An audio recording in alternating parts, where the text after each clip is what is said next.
Just how many own goals can the Yes camp kick? How many incoherent, vacuous arguments can these race-obsessed troglodytes make?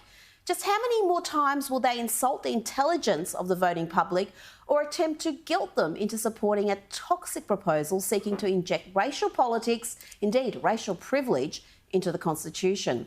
Well, judging by their London launch this week, the Yes 23 campaign are still not done embarrassing themselves.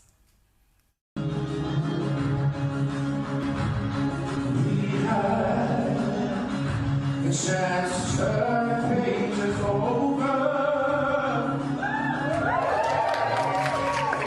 We can find what we want to ride. We gotta make ends meet before we get much older. Are you convinced yet? Oh, no. Are you ready to change the Constitution and devalue the citizenship of, 97% of the country? No? Well, maybe you need to see more of this stunning and brave performance. Someone's daughter, or someone's son. How long can we look at each other? Down the barrel of the car. No, No, stop. That'll do. Yeah. There's more, boys. There's more. And I'm not going to deprive the Yes side of getting their powerful message across, because if you had any reservations at all about enshrining race politics into our founding document, then you need to hear more from drag queen Carla Bear slaughtering an Australian classic. You're the voice trying to understand it. Make it noise and make it clear.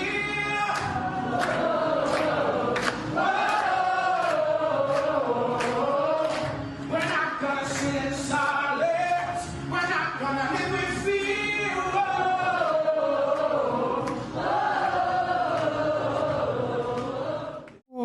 Do you think John Farnham regrets lending his iconic tune to that train wreck of a campaign? He should.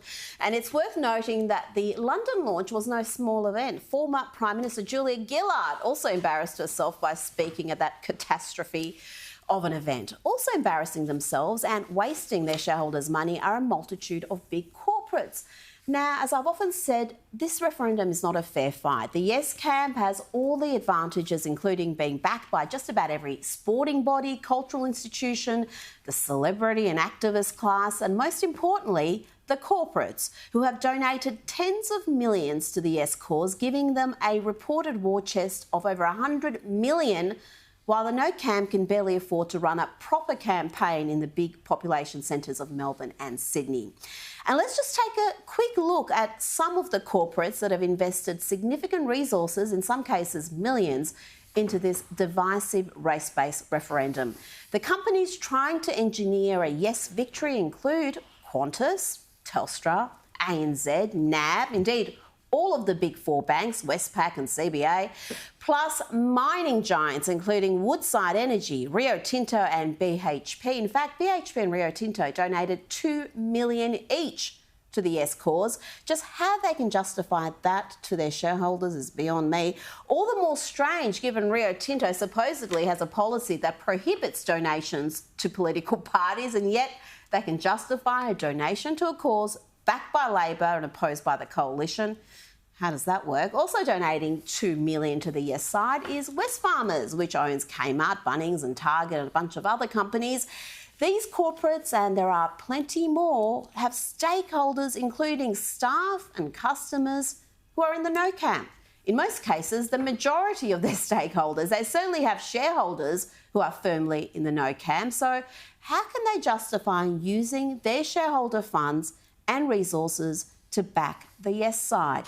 And it's not like the Yes camp was ever short of funds. Charitable organisations such as the Paul Ramsay Foundation, the Nelson Mears Foundation, the Lord Mayor's Charitable Foundation, the Myer Foundation and Snow Foundation, just to name a few, were lining up to donate millions to the Yes side. Just the Paul Ramsay Foundation alone pledged $5 million to the Yes camp.